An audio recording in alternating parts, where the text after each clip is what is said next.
Hi, everybody. So glad to be with you tonight. If you joined me right away, you saw my new intro. I hope that you enjoy it. Let me know what you think. I know it's got the InShot logo on it because I was just sort of trying it for the first time. But I'd love to know what you think. I'd love to get any feedback, anything you'd like to see in an intro. I feel very fancy having an intro and very high production quality.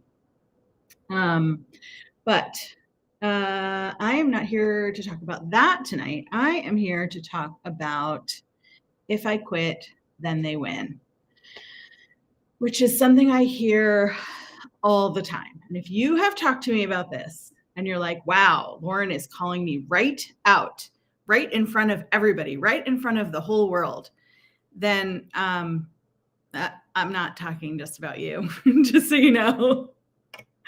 Hey, Dale. Love the intro. Thank you. Enjoyed the intro. I made up loved. You said enjoyed. I elaborated on that. I'm glad you enjoyed the intro.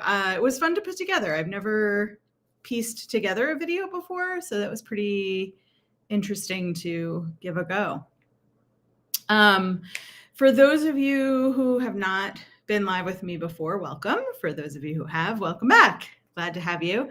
My LinkedIn invitations came back. They were stuck for a few days. I was told that I had maxed out on my invitation capability. I don't know if it was a glitch because I was going live every day, but there were a few days there where I just sort of crossed my fingers and hoped that LinkedIn did some good notifying, and they did. I've had some really interesting conversations in the comments the past couple of days, and I'm really excited about tonight's subject. If you don't know me and you've just popped in here, just a quick introduction. I'm Lauren Lefkowitz. I am an executive leadership coach, and I work with people to escape the trap of being fine.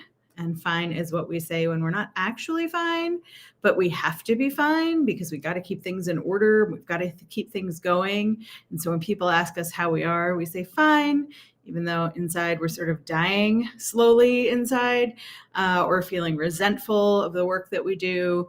And I work with people who have gotten to some point in their career that they were striving for: job, money, level, managing a certain amount of people, doing a certain kind of work. Lauren Howard, hello, bestie. Nice to see you here. Thank you for coming.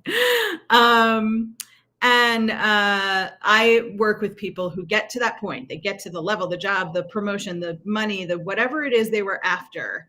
And they're like, oh, this is it.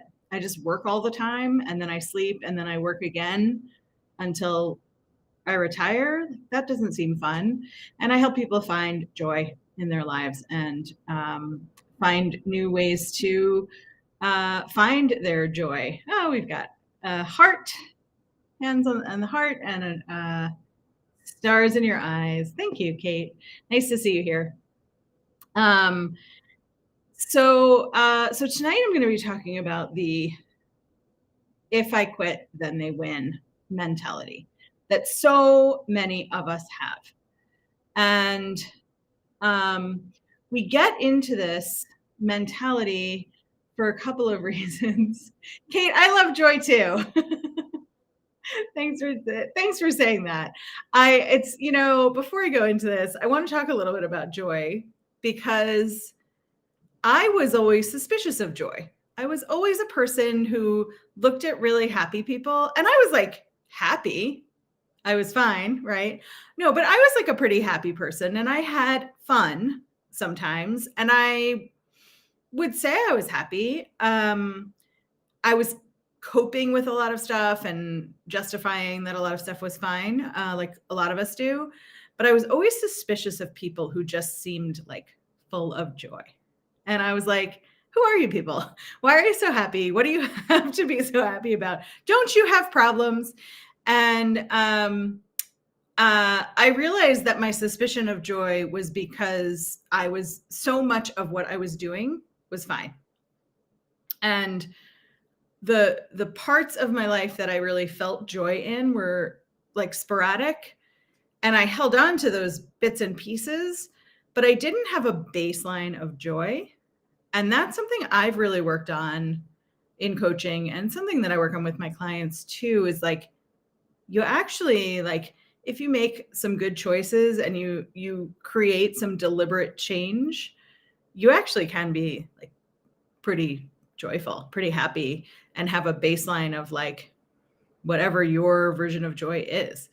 And if you had told me that several years ago, I don't think I would have believed you. I would have been like, oh, that's nice for you, friend. But I have hard things in my life, and I still have hard things in my life. But my baseline is joy. And it's such a lovely shift from trying to find moments of joy to actually just like being basically happy most of the time. So thanks for saying that, Kate. Gave me an opportunity to talk a little about joy. All right, let's get to the main topic tonight. If I leave, if I quit, then they win. Such a common mentality. And I said this at the beginning, but if you're joining me and you and I have talked before and you're just joining now, if I quit, then they will win is such a common term that if you think I'm talking directly about you, I am, and I'm not. I spoke to someone just a couple of weeks ago who told me that they needed to stay in order to finish a project, in order to prove to their boss that they deserved to be there. And then they would quit. Then they would find another job and quit. I have had people tell me that they feel protective over their employees who report to them.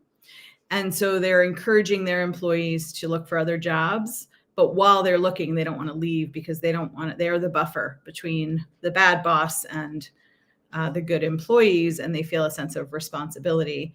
And so if they leave, then the boss gets at the lower level employees and they win.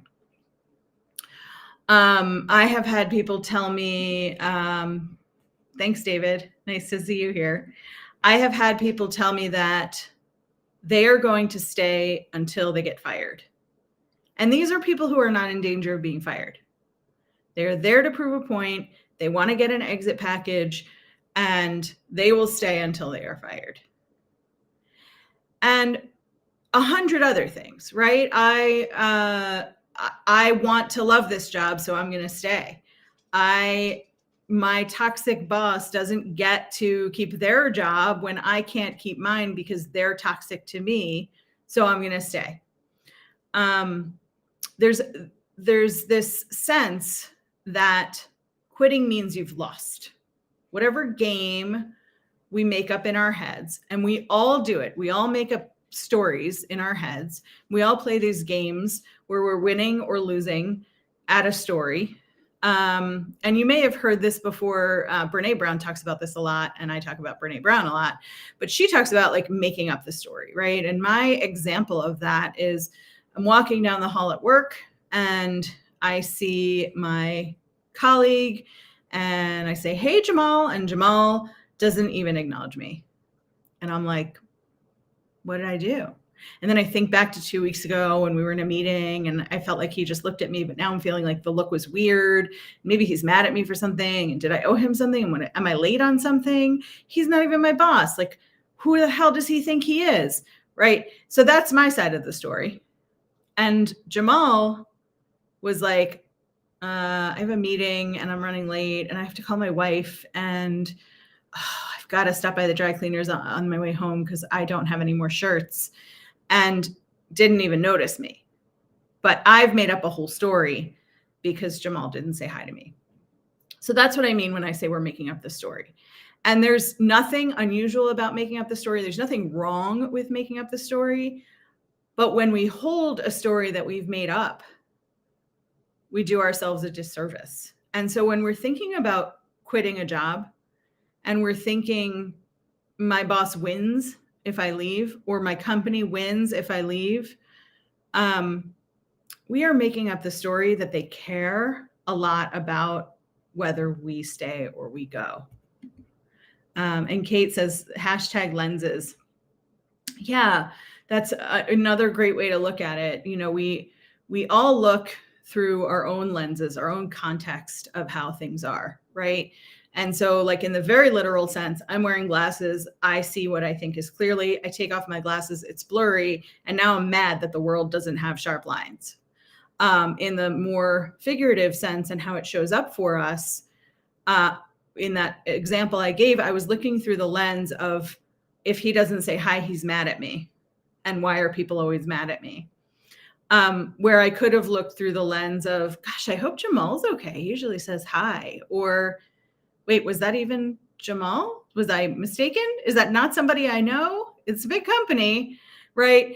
And Jennifer says, yeah, it's perception. Yeah, it's how we look at the world, and how we look at the world happens from how we've experienced the world, right? So some of this they win stuff comes from a few areas. One, it comes from past experience. So if you've ever been at work and there's somebody who is not well liked, whether it's that they don't do a good job, whether it's that they clip their fingernails at their desk, like whatever it is, they're not well liked, they leave the company. And everybody's like, well, thank goodness they're gone.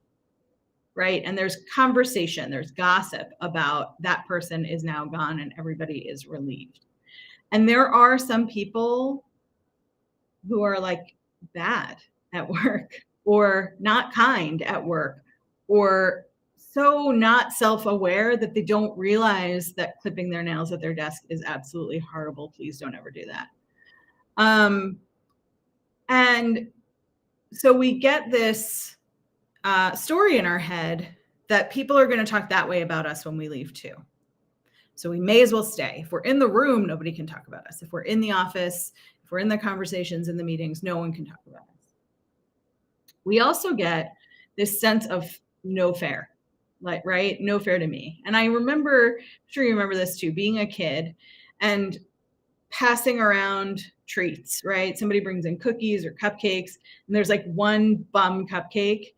And as the cupcakes are getting passed around, you're like, please don't leave me with the bum one. Please don't leave me with the bum one. And then you get the bum one. And it's still a cupcake. It still tastes good, but it's like the crooked one, or it doesn't have enough icing, or something like that. It's the short end of the stick philosophy, right? And so you want to be there. You want to be in the room. You want to be contributing. You want the good cupcake.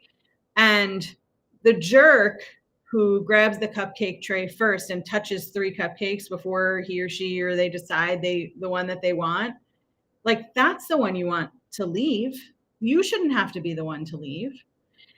And so if your boss is a jerk, or your work is boring, or your job just sort of stinks, thanks, Kate. Yep. If everything just sort of stinks, the sort of logical answer is, well, just leave. And I'm not saying just leave like it's so easy. Like, some people can leave without another job lined up. Some people need to look for a short time. Some people need to look for a long time. Some people need help looking. So this is not a statement on like, snap your fingers and just get out of there. But what I see is a total resistance to even thinking about leaving, because we've got to prove that we're right. Another place, so I see this with, I don't like the job. I'm scared of what people will say when I leave. My boss is toxic.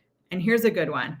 If I keep proving to them that I can do all of this extra work, maybe they'll make that my job.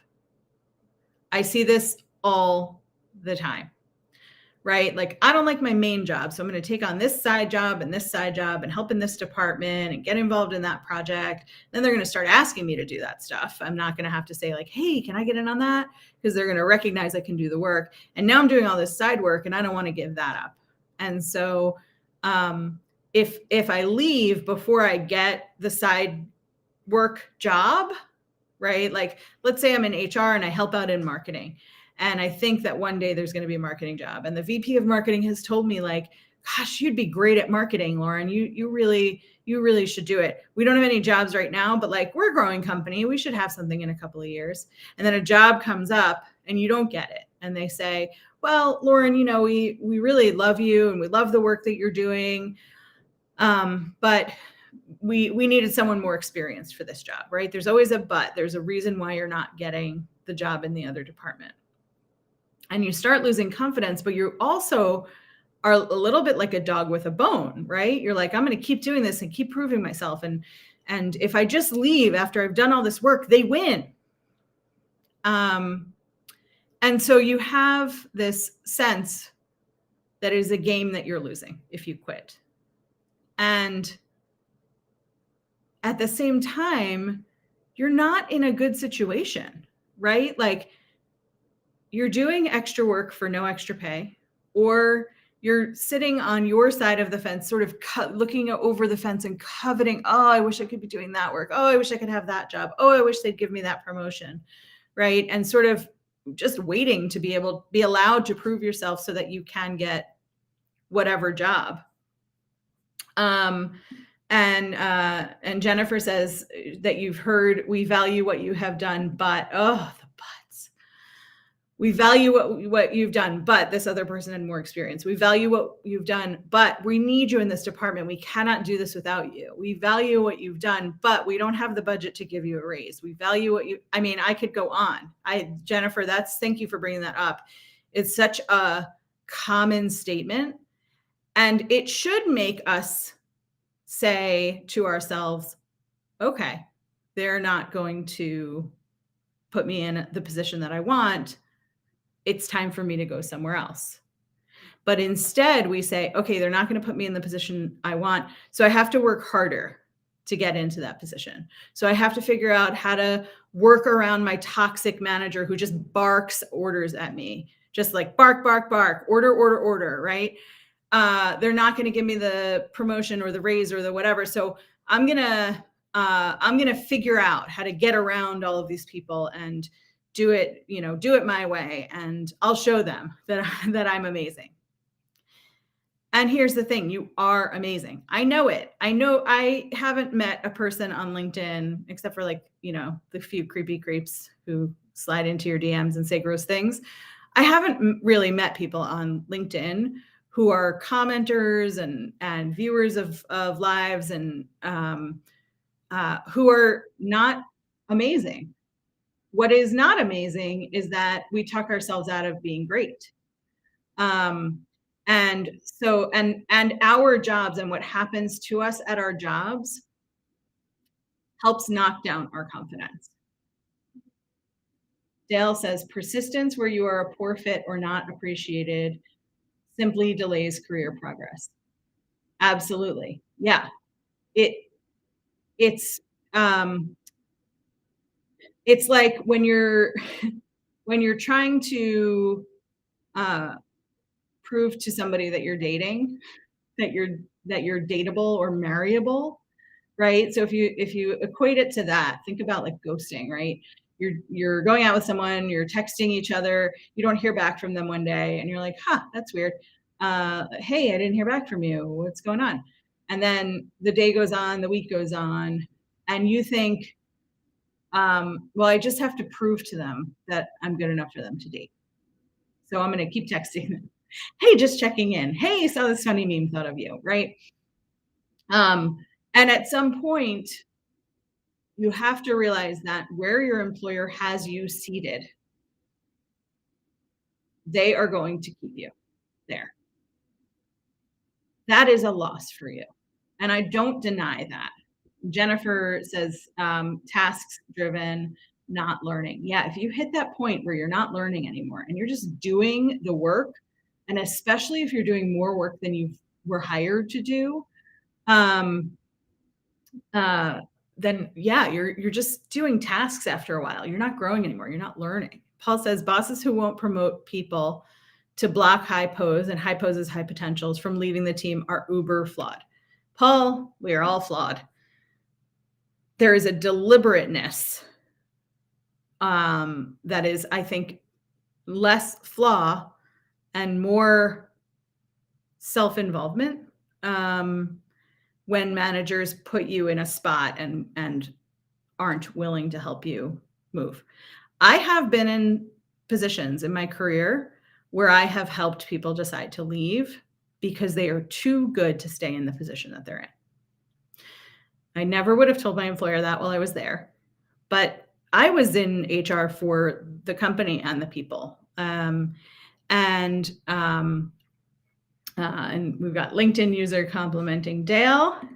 Thanks for sharing that and saying to Paul, exactly, it's backwards not to promote your best people, for sure.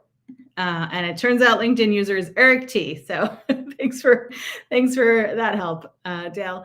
There is it's not that your boss or your company is out to get you. It's that they're out to look out for themselves and for their own futures, for the company's future, and for where things fit. And not every company has the flexibility to just promote people because they're good. In fact, most companies don't have that flexibility. The giant companies sometimes have opportunity to build tracks, but the smaller companies very rarely do. Excuse me. And just a little water break. The small companies very rarely do. And so if you're in a small company or a small region of a company or a big company that has some rigidity in their promotions and their positions, excuse me. I'm over here being human while I'm talking. Sorry about that. But if you have that situation, you may need to leave to find your next great thing and to find your opportunity for promotion. And when I work with my clients, some of my clients come to me knowing like, I have to get out of here and I just don't have the confidence and I don't know what I'm good at and I don't know how to talk about myself. And that's what we work on. Some of my clients come to me with, I don't even know. I just know like things aren't good. I know I'm coachable. I know that I am at my max capacity of knowing things. Like I can't figure out what my stuff is. And sometimes those folks stay in their job and they just learn how to do it better. And sometimes those folks realize that they're being underutilized, undervalued, and that they do need to leave. And so, that's a slow and deliberate decision you can make by evaluating where you are. And if you haven't seen it, I've put together something called the Fine is a Trap inventory. And you can get it at fineasatrap.com. You have absolutely no idea how excited I was when that domain was available. But if you grab the Fine as a Trap inventory, it walks you through step by step most of the aspects of a job in a company to help you really assess what's not working for you. Before you even look at like what you want to do, you got to figure out what's wrong. And so download that inventory. I've gotten some good feedback on it. If you do it, let me know. Shoot me a DM and let me know if you've done it. And I'd love to hear how it goes for you and what you discover from that. But the key is to get aware of what's happening. Paul says self-protection by managers hurts the team's and company's success. It for sure does, Paul. And there is a very natural and sometimes really damaging self-centeredness that people have when they are managing people and things. And nobody wants to look bad if they're a manager. Nobody wants to say, I'm ready to let this person fly, right? There's back to sort of what Jen said about the but, right? We love to promote you, but we need you here, but we can't live without you, but you're doing such a great job. It does hurt the team and the company. And so if you are in this position where you are being hurt by your team, by your company, by your manager, and when I say being hurt, it's not necessarily deliberate. It's just you're not progressing anymore. Nobody is winning because all the toxicity or all the bad things or all the things that aren't working for you. And it doesn't have to be a toxic work environment. I've worked in some great environments that I needed to leave. And there are many reasons why you might need to leave. And the end result, if you leave powerfully, then you're winning. And look, it's not a competition, right? We always compare things to each other. We compare bad things. Somebody says they fell and they broke their leg, and somebody else says, "Oh, that's horrible." And the person says back, "Oh, well, at least it's not as bad as the time you broke your shoulder," or whatever, right? We compare grief, we compare injury, we compare sickness, we compare promotion, we compare income, we're comparing ourselves all the time. And my plea is that we compare ourselves to ourselves, right? We're not like Burger King and McDonald's comparing the Whopper to the Quarter Pounder. We are like human beings with all of these individualized aspects. And it is our duty to ourselves to look out for what feels right. And when we get that feeling that we can't leave because they will win, it's because we are not confident that we will find better. That's what it comes down to. We think if we leave, we're going to have to go do something worse or for less money or at a lower level, or we're going to get stuck in the same thing. Or we're going to give up vacation days because we have tenure at this place, or we're going to give up a good team because we really like the people we work with, even if our manager's not great. And so we feel like we're losing. And I know we don't like to use the word family for employment purposes anymore. And I get that. And I agree. We are not family. We are colleagues. But we have this ecosystem around us. And it feels like we're going to lose because we have to give up the ecosystem. And Paul says, new managers are often in position because they're great doers. We must help them become leaders.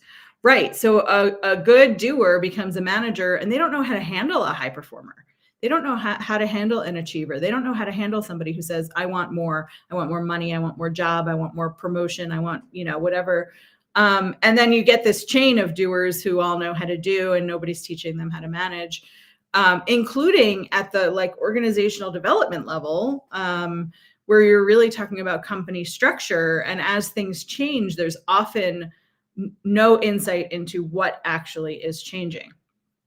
And so there's this very reactive environment of how people need to be promoted, and this grand perception in a lot of places that we need to hire somebody from outside who's going to have more of some kind of experience, when really a lot of success comes from promotion within. And Dale says, yes, about leaving. Great. I did that and grew dramatically in my career over the following 18 years. Yeah. And so Paul says, if I quit, I win. And yes, Paul, thanks for bringing us back to that, because I really want to dig into that a little bit. So if I quit because everything's terrible at my job, or everything's fine at my job, but I'm just bored, or I'm so busy, but I don't enjoy any of the work. If I leave for something less, if I leave a director job for a manager job, if I leave a $200,000 job for a $160,000 job, if I leave a big team, and I love big teams, and I join a small company, I'm just going to have one colleague with me, then it feels like I'm losing. And so it's really important when you're thinking about leaving that you think about what your conditions of satisfaction are in a new job, that you think about what is the win for me, not the win against their lose, right? Because them losing you is a loss. If you're a good performer and an agreeable person and a fun coworker and a yes person who volunteers for side projects and says yes to extra work and extra projects, and yeah, I'll go to that meeting, yeah, I'll give my input, then there's a big loss for them when you leave, even if it doesn't feel like you're in a good place or adding the value that you want to add while you're there. So the company loses when you win, when you leave, however you leave. But for you to feel like you're winning, you need to be excited about what you're going to, right? So it has to be less about I'm running away from this job, because that does feel like losing. and more about, wow, this job isn't good for me anymore. And now I see the opportunity for me to find something better. So I'm going to go find something better. And here are my conditions of satisfaction for what better is. It has to be more money. Maybe. I mean, everybody's different, right? Some people hit a certain income threshold and they're like, that's enough money for me. I'm going to go do something else at at a lateral financial level. This happens fairly often if people move from for-profit to nonprofit at the same or higher level. That nonprofits, some that pay lower, some don't, but a lot of the more grassroots ones do. But is your motivation money? Is it job title? Is it level? Is it the number of people you're managing? Is it the hours? Is it the actual work? And that's really for you to figure out. And once you've figured that out, then you have a thing to run towards.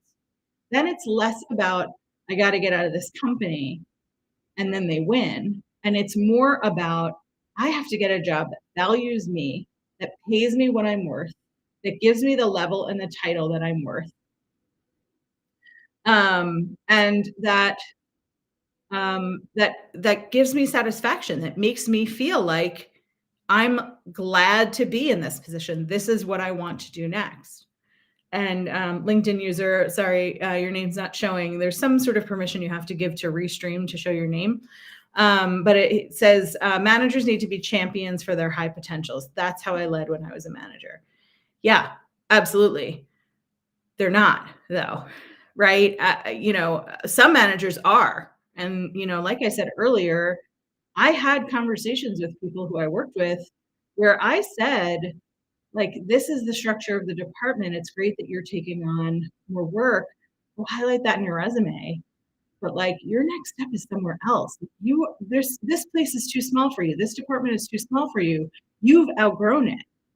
Right. And so if you've outgrown it, then you get to find something else. You get to try something else.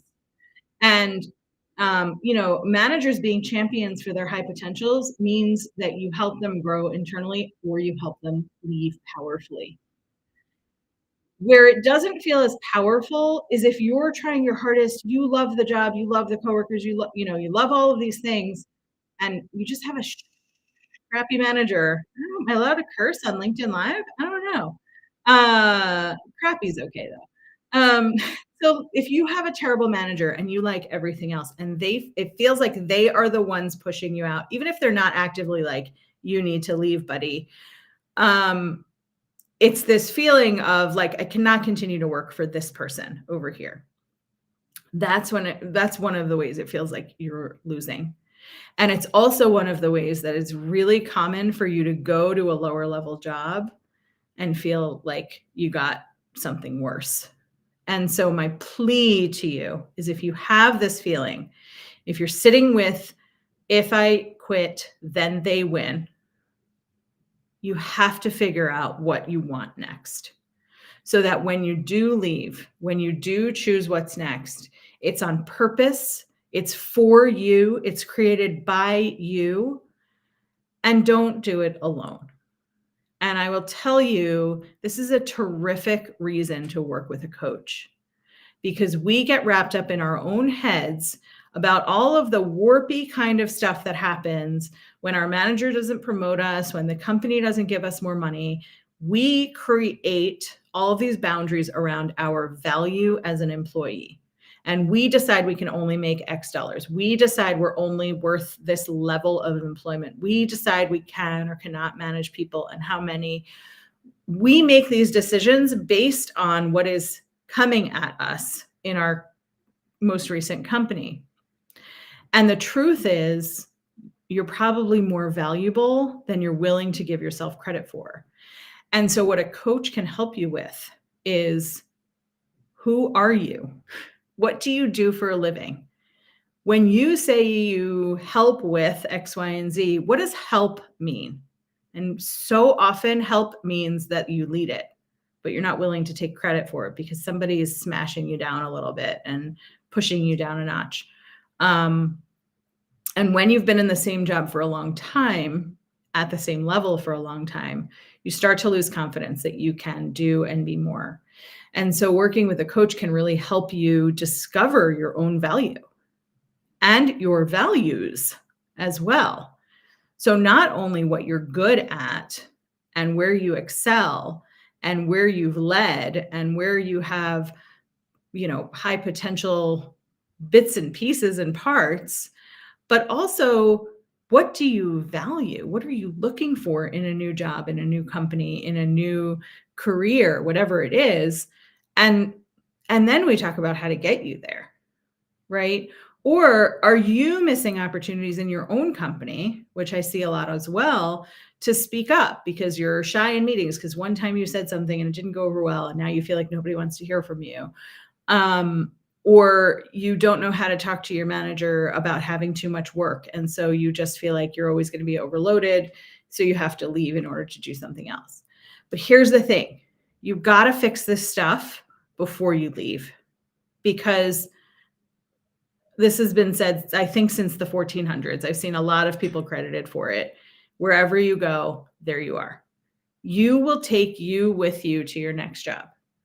So before you leave a job or before you ask for a promotion or try to prove yourself at your current job, you got to work out your stuff and figure out what you value and what value you bring so that you can speak confidently about yourself, so that you can talk about your skills that are transferable, so that you can talk about why your job here was a manager, but you deserve a director level job, or your job here was a director, you're ready to be a VP, you're ready to be an executive, you're ready to be on the CEO, you're ready to be on the leadership team. And that doesn't just happen. There's no like sitting yourself down and saying like, okay, Lauren, now we're going to be awesome. We're going to figure out all of our stuff, write an amazing resume, be confident and just go. You need help with that. And I needed help with it. My clients need help with it. And I work with super high achieving, hard working people who just, we have an upper limit on how objectively we're able to see ourselves. And in order to get to something awesome, you have to be able to see yourself. And working with a coach allows you to be sort of sitting in the mirror with yourself and having somebody dig in a little bit and ask the questions that you either aren't willing or don't know to ask yourself. And it's an amazing way to get to know yourself and build the confidence to go to something else. So I'm going to end on that note. And thank you so much for coming tonight and hope to see you on other nights as well. I'm in the middle of a 21-day in a row live challenge. Today was day 11, and so 10 more to go.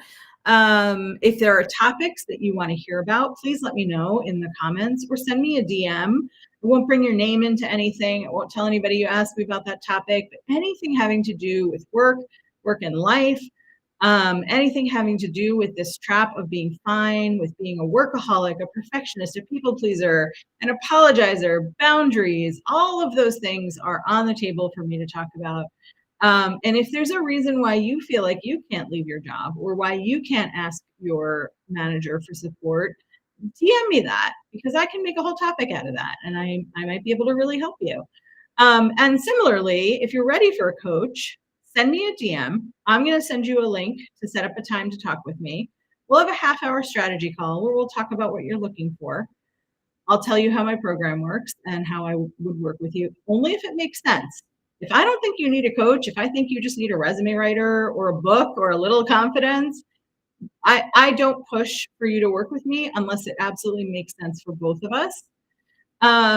But it's a great opportunity for you to sort of say all the things out loud that you're thinking and feeling about your current job and career situation and what you actually want out of your life or what you know you don't want any more of and how to start untangling that.